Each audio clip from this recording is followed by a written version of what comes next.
बिना एक भी दवा खाए और बिना चिकित्सक के पास जाए। अब आपके पेट में अम्ल बन रहा है, मुंह में लार बन रही है। अगर पानी आप घूट घूट पीते हैं तो ये पानी के साथ लार मिलके अंदर जाती है, और पानी एक साथ गटगट गटगट पीते हैं तो कम लार पानी के साथ मिलकर जाएगी। ये लार बन रही है अंदर जाने के लिए, बाहर निकालने के लिए नहीं, क्योंकि अंदर पेट के अम्ल को शांत रखना है, इसके लिए क्षार है। तो वो ये कहते हैं कि घूट घूट पिया पानी, अगर सिप सिप करके आपने पानी पिया तो ज्यादा लार अंदर जाएगी, तो अम्ल को शांत करने में मदद आएगी। इसलिए आपका पेट न्यूट्रल रहेगा और आपकी जिंदगी बिना किसी दवा और रोग के आराम से 100-150 साल हो जाएगी।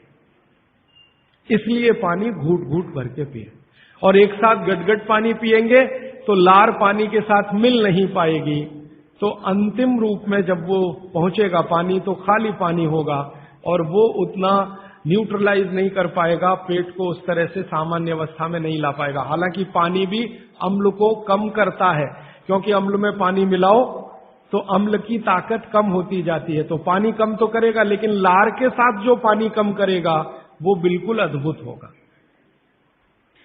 भागवत जी आगे कहते हैं, बहुत ही महत्व की बात है ये सब आपके लिए।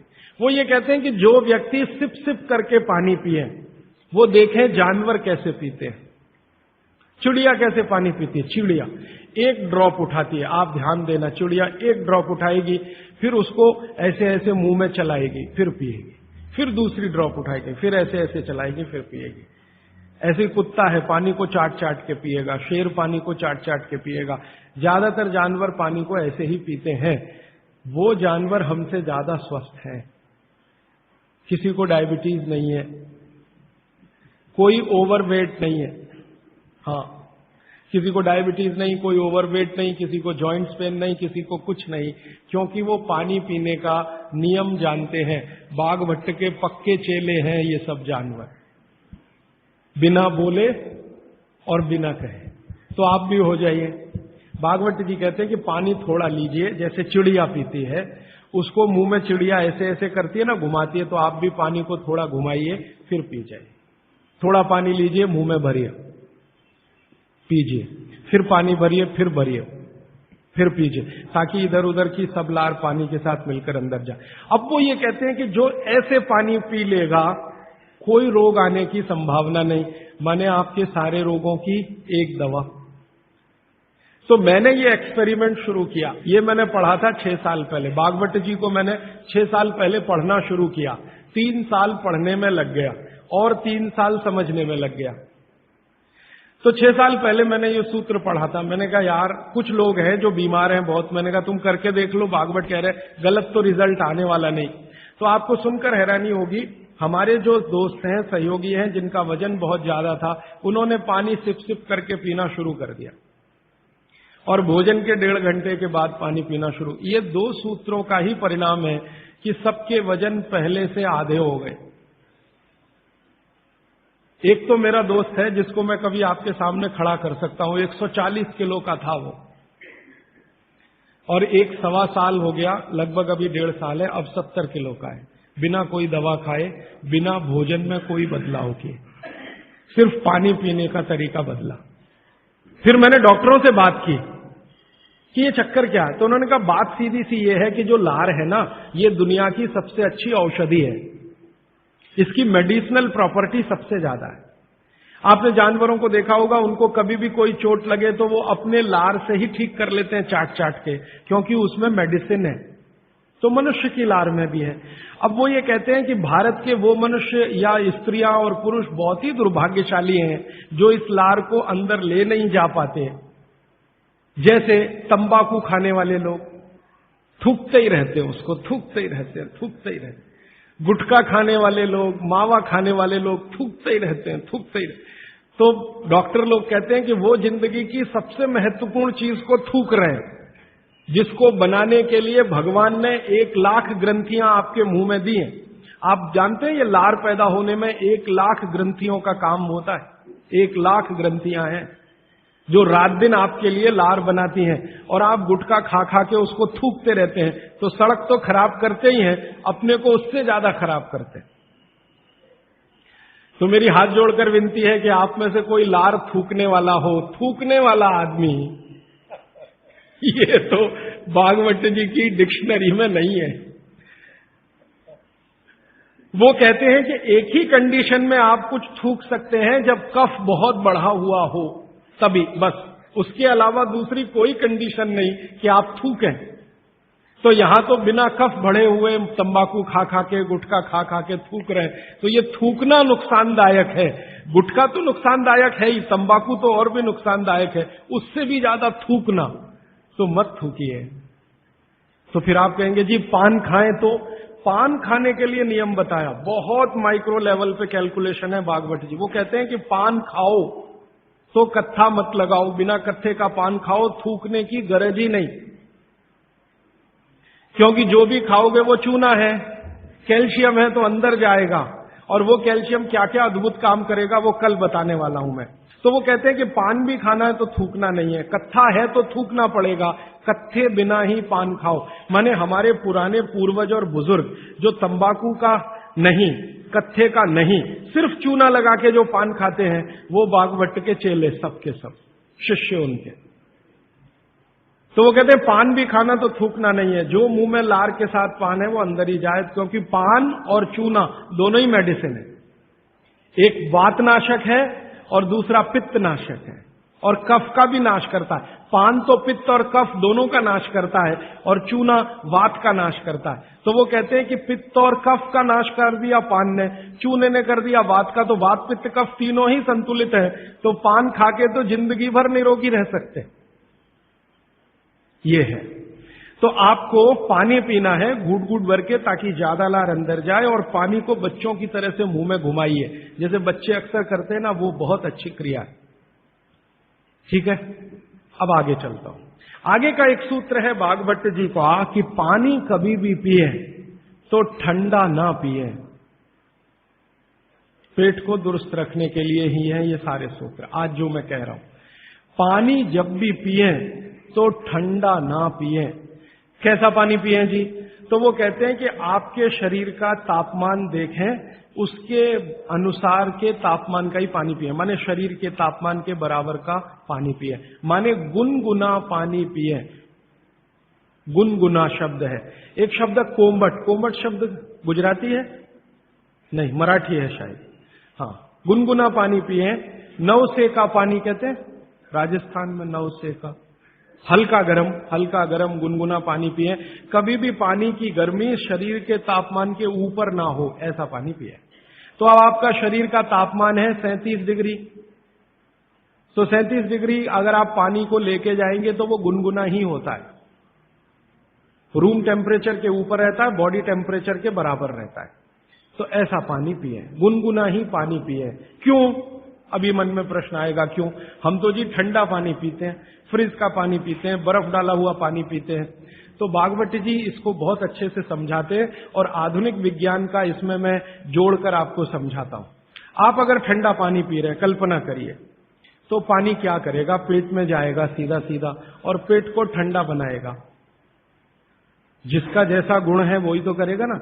बर्फ का गुण है ठंडा करने का, तो बर्फ डालकर पानी में आप पी रहे हैं, तो बर्फ का गुण वो पानी में आ गया। अब पानी आपके पेट को ठंडा करेगा। अगर पानी ने पेट को ठंडा किया तो, अगर पेट ठंडा हो गया पानी के असर में, तो शरीर ठंडा हो जाएगा, क्योंकि शरीर के सारे ऑर्गन पेट से ही जुड़े हुए हैं, चाहे वो आपका हार्ट हो, चाहे किडनी हो, चाहे लीवर हो।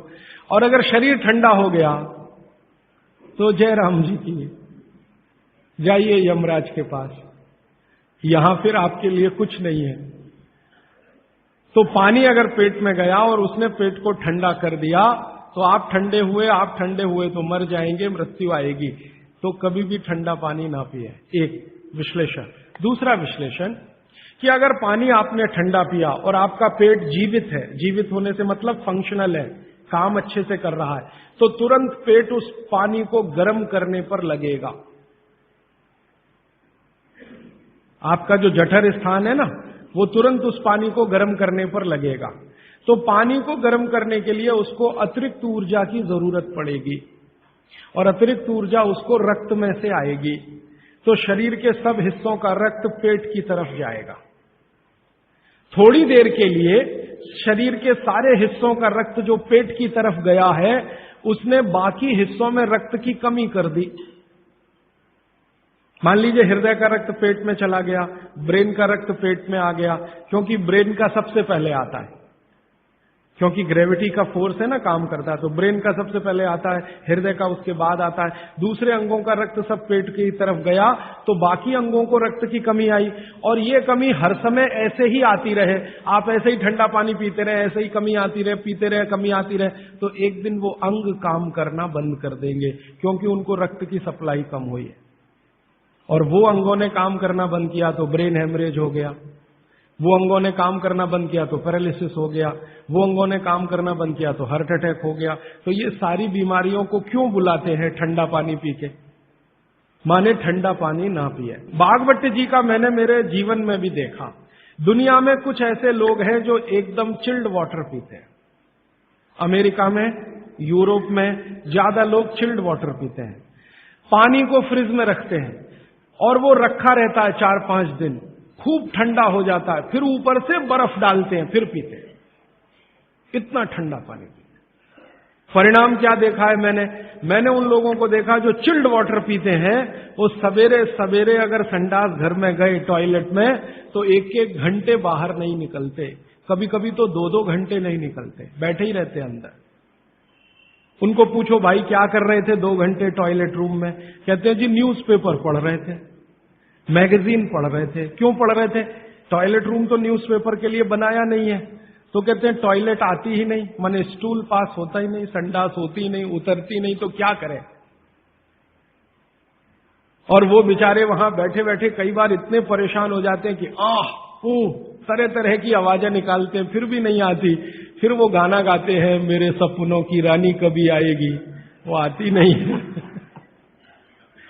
और कभी कभी जब बहुत ज्यादा परेशान हो जाते हैं ना, तो एक गाना गाते हैं, एक बार आजा आजा आजा, वो तब भी नहीं आती। ये है समस्या। माने मैं कहना ये चाहता हूं कि जो लोग बहुत ठंडा पानी पिएंगे, उनको एक बीमारी है, वो है कॉन्स्टिपेशन, कब्जियत, कोष्ठबद्धता, बद्ध कोष्ठ होना। कॉन्स्टिपेशन का मतलब आपकी जो इंटेस्टाइन है ना, लार्ज इंटेस्टाइन, वो एकदम ऐसी संकुचित हो गई, ऐसे रहना चाहिए उसको, वो हो गई संकुचित। ये ठंडे पानी का असर है। तो अगर आपकी लार्ज इंटेस्टाइन ऐसी हो गई, तो आपकी जिंदगी भी ऐसी ही हो जाएगी। इसलिए कभी भी ठंडा पानी ना पिए।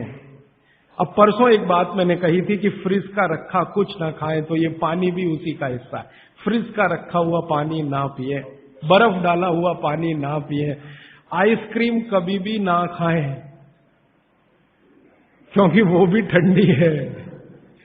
और मैं आपको एक विनम्रता पूर्वक कह देता हूं, वो बात वैसे आगे आएगी। बागवती जी कहते हैं कि 2 विरुद्ध चीजें एक साथ ना खाएं कभी भी, तो गर्म भोजन और ठंडी आइसक्रीम कभी ना खाएं। अक्सर मैं शादियों में, बारातों में जाता हूं, तो वहां मैंने देखा है कि भोजन गर्मा गर्म कराएंगे, अंत में आइसक्रीम जरूर खिलाएंगे। सर्वनाश, बुला बुला के हमारा सत्यानाश करते हैं। इनविटेशन देकर बुलाएंगे, आओ हमारे यहां मेहमान बनकर, तो पहले गर्म खाना खाओ, पीछे से ठंडी आइसक्रीम खाओ, ना मरो तो जल्दी मर जाओ। ऐसा आजकल आतिथ्य इस देश में चल रहा है। पहले कहते थे अतिथि देवो भव, अभी अतिथि दुश्मन भव। तो ये जो ठंडे होने की बात है, ये यहीं पर मैंने आपको जोड़ दी है। वैसे ये कल भी आने वाली है, परसों सॉरी। तो आपके जीवन में ये नियम बहुत ध्यान से पालन करें, सूत्र पालन करें कि पानी हमेशा घूट घूट पिए, ठंडा पानी कभी न पिए, भोजन के 1.5 घंटे के बाद पानी पिए। अभी चौथा सूत्र, आज का आखिरी सूत्र। भागवत जी कहते हैं कि सुबह का जीवन आपका जब शुरू होता है, दिन का जीवन आपका शुरू होता है, माने आप जब सोकर उठते हैं तभी से आपका दिन शुरू होता है, तो दिन की शुरुआत में सबसे पहले पानी पिए। दिन की शुरुआत में सबसे पहले पानी पिए, माने सुबह उठते ही पानी पिए, ये है मतलब कहने का। दिन की शुरुआत में सबसे पहले पानी पिए, माने सुबह उठते ही पानी पिए। आयुर्वेद के विभिन्न चिकित्सकों ने और वैद्यों ने इसको कहा ऊषा पान करें। ऊषापान माने सुबह उठते ही पानी पीना, सबसे पहले पानी पीना, दांत धोए बिना पानी पीना, मुंह धोए बिना पानी पीना, कुल्ला किए बिना पानी पीना। अगर आप सुबह उठते ही बिना मुंह धोए पानी नहीं पी सकते तो रात को कुल्ला करके सोइए, दांत साफ करके सोइए, दंत मंजन करके सोइए, दातुन करके सोइए, उठते ही पानी पीजिए। क्यों? कारण पूछिए।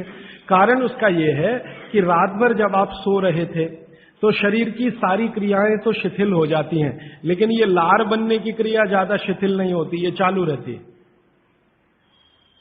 तो रात भर आपने लार बनाई है, मुंह में जगह जगह जमा है, वो अंदर जाना बहुत जरूरी है, क्योंकि वो बेशकीमती है।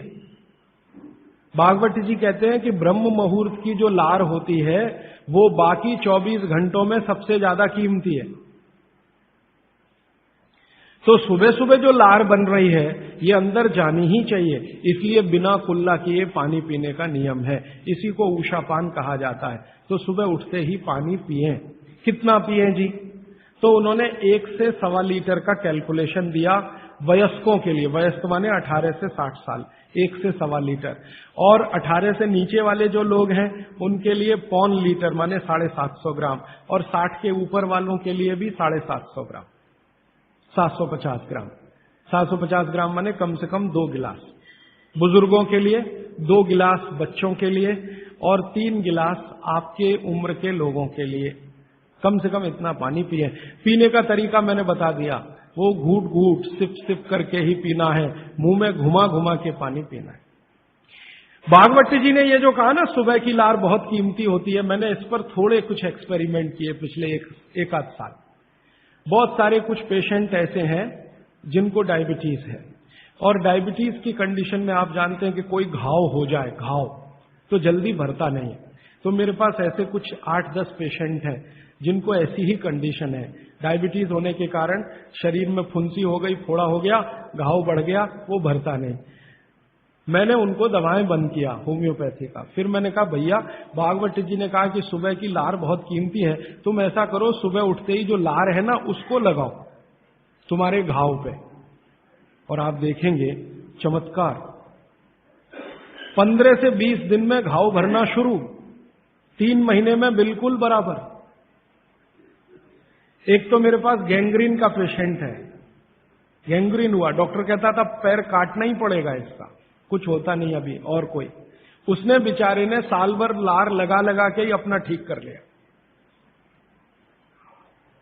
तब मेरे समझ में आया कि जानवर हमसे ज्यादा होशियार, चोट लगते ही वो चाटना शुरू कर देते। फिर मैंने एक और एक्सपेरिमेंट किया। मेरे पास कुछ छोटे बच्चे हैं जिनको चश्मे हैं आंखों पर। अब उनके माँ बाप बहुत परेशान है कि ये चश्मा कैसे उतरे, मोटे मोटे चश्मे हैं छोटे बच्चों। तो मैंने उनको भी सिखा दिया, देखो सवेरे सवेरे सोकर उठो और मुंह का थूक आंख में लगाओ काजल की तरह से। तो बच्चों ने चालू कर दिया। बच्चे बहुत भोले होते हैं, सीधे होते हैं, कोई भी बात अगर समझ में आए तो करते। अब आपको हैरानी होगी कि चश्मे उतर गए सिर्फ ये लार लगाने। आप भी करके देख लीजिए जिनको भी चश्मे। बस अंतर इतना है कि बच्चों को जल्दी उतरे, आपको थोड़ा देर में उतरेंगे लेकिन उतर जाएंगे। उम्र ज्यादा बढ़ेगी तो थोड़ा दिन करना पड़ेगा, कम उम्र में बहुत जल्दी उतर जाए। आंखों की रोशनी बढ़ानी है तो मुंह की लार सुबह सुबह की आंखों में लगाइए काजल की तरह से। और एक बताता हूं, एक बीमारी आती है जिसको हम कहते हैं कंजक्टिवाइटिस, आंखों की बीमारी है। अक्सर उसमें आंखें लाल हो जाती हैं, आंखों में बहुत जलन होती है, जैसे खून उतर आया हो आंखों में, वो कंडीशन हो जाती है। कोई भी आयुर्वेद की दवा आप खाएंगे 3 से 4 दिन में ही बीमारी ठीक होती है। लेकिन अब की बार अगर ये बीमारी आए तो आप ये करना, सुबह सुबह उठते ही मुंह की लार लगाना, 24 घंटे के बाद आपको पता ही नहीं चलेगा बीमारी कहां गई। 24 घंटे में ही ठीक होता है कंजक्टिवाइटिस। अगर बच्चों में बचपन से आंखों के ऐसे कोई रोग हैं, जैसे मेरे पास एक छोटा बच्चा है 8 साल का है, उसका मैं ट्रीटमेंट कर रहा हूं, उसकी आंखें टेढ़ी हैं, वो देखता कहीं है और दिखता कहीं है, उसको ऐसा है। अब उसके माता पिता गरीब हैं और वो ऑपरेशन का खर्चा नहीं उठा सकते। उस बच्चे पर मैं यही एक्सपेरिमेंट कर रहा हूं। लगभग मुझे 4-4.5 महीना हो गया है, और उसका टेढ़ापन, जिसको हम लोग हिंदी में कहते हैं भेंगापन, उसका भेंगापन लगातार कम हो रहा है और आंखों की पुतलियां बिल्कुल बीच में सेट हो रही। तब मुझे थोड़ी जिज्ञासा हुई और मैंने एक बहुत बड़े वैज्ञानिक को पूछा दिल्ली में कि ये लार में क्या है, एक्चुअली इसका एक्टिव इंग्रेडिएंट क्या है। तो उन्होंने कहा भैया जितने एक्टिव इंग्रेडिएंट मिट्टी में है वो सब लार में है। तो मैंने आपको बताया मिट्टी में 18 एक्टिव इंग्रेडिएंट्स हैं, लार में वो सब के सब हैं। इसलिए लार शरीर के लिए बहुत ही कीमती है, बेशकीमती है, इसको कभी नष्ट नहीं करना। इसकी मदद से आप बहुत सारे रोग ठीक करते हैं। और 2-4 बातें बता दूं क्या क्या रोग और ठीक कर सकते हैं। आपके शरीर में कोई दाग हो गया, धब्बा हो गया, जैसे जल गए, जलने का दाग होता है ना, उस पर नियमित रूप से सवेरे की लार की थोड़ी थोड़ी मालिश करते रहिए। 6-8 महीने में धब्बा बिल्कुल साफ हो जाए, जले हुए का धब्बा। शरीर में और कोई ऐसा अंग में सफेद दाग दिख रहा है या काला दाग हो गया या फलाना हो गया या ढिमाका हो गया, एक्जिमा हो गया, मान लो खराब बीमारी की बात करूं, एक्जिमा हो गया, एक्जिमा पे रोज सुबह की लार लगाइए, मालिश करते रहिए, 6-8 महीने के बाद देखिएगा साफ। और एक्जिमा से भी ज्यादा खराब बीमारी है सोराइसिस, वो भी ठीक होती है इसी लार से। बस इतना है कि साल भर करना पड़े। मुफ्त का इलाज है, फोकट का इलाज। भागवत जी ने जितने भी इलाज बताए हैं सब फोकट के और मुफ्त के, बाहर जाने की जरूरत ही नहीं है। तो आप स्किन डिसीज में इसका एक्सपेरिमेंट करिए, आंखों की बीमारियों में इसका एक्सपेरिमेंट करिए, घाव हो जाए कहीं शरीर में उस पर एक्सपेरिमेंट करिए, फोड़े फिंसियों पर इसका एक्सपेरिमेंट करिए। मैंने ये चारों एक्सपेरिमेंट किए, बहुत अच्छे रिजल्ट हैं। आप भी करिए, रिजल्ट आपको भी मिलेंगे। बस इतना ही है कि आप दूसरों को भी बताते जाइए। तो आपने अपना दुख तो कम कर लिया, आप दूसरों का भी कम कराइए ना, तभी मोक्ष जाएंगे। तो मैंने आज आपको 4 सूत्र बताए, उनको फिर से रिपीट करता हूं। सूत्र बताना, ये 4 रिपीट करके खत्म, फिर प्रश्न। पहला सूत्र मैंने बताया था, भोजनांते विषमवारी, भोजन के अंत में पानी न पिए, लगभग 1.5 घंटे के बाद पानी पिए। दूसरा सूत्र मैंने बताया था, पानी हमेशा घूट घूट भर के पिए, सिप सिप करके पानी पिए। तीसरा सूत्र बताया था कि ठंडा पानी कभी ना पिए, हमेशा गुनगुना पानी पिए। और चौथा सूत्र बताया था कि आप सवेरे उठते ही सबसे पहले पानी पिए। ये चारों सूत्र भागवत जी ने कहा है पेट को दुरुस्त रखने के लिए सबसे आवश्यक है। माने जिंदगी भर आपका पेट और आपकी जठर अग्नि काम करती रहे, इसके लिए सबसे आवश्यक है। ठीक है, अब आपके प्रश्नों के लिए आधा घंटे का समय। हाजी भाई, आपने कहा कि उषापान करना चाहिए, उषापान भी गुनगुना पानी होना चाहिए? हाँ। कैसा? देखिए उषापान। दूसरी बात, पान जो कहा आपने खाने के लिए, तो पान के साथ क्या क्या लेना चाहिए? हाँ, बहुत अच्छा। मैं दूसरे प्रश्न का पहले उत्तर दे दूं, पान के साथ क्या क्या लेना चाहिए। भागवत जी ने पान खाने के लिए बताया है कि एक तो पान जो खाएं वो ऐसा पान हो जिसका स्वाद कसेला हो। कसेला स्वाद माने देशी पान, सीधी सी बात है। विलायती पान मत खाइए, देशी पान खाइए। तो स्वाद जितना कसेला होगा, पान उतना अच्छा होगा। और भागवत जी ने एक बहुत गहरी बात कही है, जिसको मैं 2-3 दिन बाद वैसे एक्सप्लेन करने वाला हूं, कि जो चीज का रंग जितना ज्यादा गहरा हो, जो प्रकृति की पैदा की गई वस्तु का रंग जितना ज्यादा गहरा हो, वो उतनी ही बड़ी औषधि है। जैसे देशी पान ज्यादा गहरा हरे रंग का होता है और विलायती पान हल्के हरे रंग का होता है। तो भागवती जी कहते हैं हल्के रंग की चीजें मत खाइए, गहरे रंग की चीजें खाइए। तो गहरे रंग वाला पान खाइए, गहरे रंग की जो भी चीजें हैं भरपेट खाइए। जैसे बैंगन है गहरे रंग का, जामुन है गहरे रंग का, टमाटर है गहरे रंग का। ये सब एंटी कैंसरस है, एंटी डायबिटिक है, एंटी कैंसरस है, एंटी अस्थमेटिक है। इनकी क्वालिटीज आज की विज्ञान ने भी प्रूव किया है। आज का विज्ञान ये कहता है कि जो भी रंग है किसी भी वस्तु में, वो भगवान का दिया हुआ कोई ना कोई ऐसा रस और एंजाइम है जो आपको गंभीर बीमारियों से बचाता है। तो वो कहते हैं गहरे रंग का पान खाइए, माने कसेला उसमें ही स्वाद होगा, तो गहरा पान खाइए। उसमें क्या मिलाएं? उसमें सबसे ज्यादा चूना। तो कितना चूना मिलाएं? तो कहते हैं कि एक पान में 1 ग्राम से ज्यादा चूना नहीं मिलाइए कभी भी। 1 ग्राम आप समझते हैं इतना होता है। चने का दाना होता है ना, आधा तोड़ो और उसका आधा कर लो, इतना 1 ग्राम होता है। चने का दाना आधा तोड़ो तो 2 हिस्से हुए, ये 2 हिस्से के 4 कर दो, और वो एक हिस्सा जो है वो 1 ग्राम, तो उतना आप चूना लगाइए उस पर। फिर चूने के साथ क्या खाएं, आप उसमें सौंफ खाएं, सौंफ का नियम उन्होंने बताया, सौंफ खाएं। दूसरा कहते हैं कि इसमें थोड़ी अजवाइन डालें, अजवाइन 2-4 दाने, ज्यादा नहीं।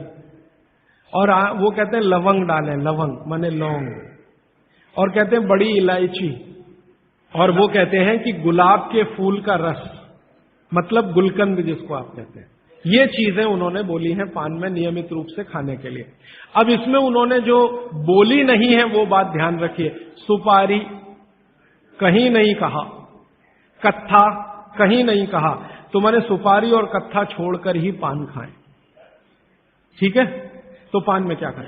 दूसरा इन्होंने जो आपने पूछा कि सुबह का जो ऊषा पान का पानी है वो भी गुनगुना होना चाहिए, बागभट्टी जी कहते हैं जरूर गुनगुना होना चाहिए, जरूर गुनगुना।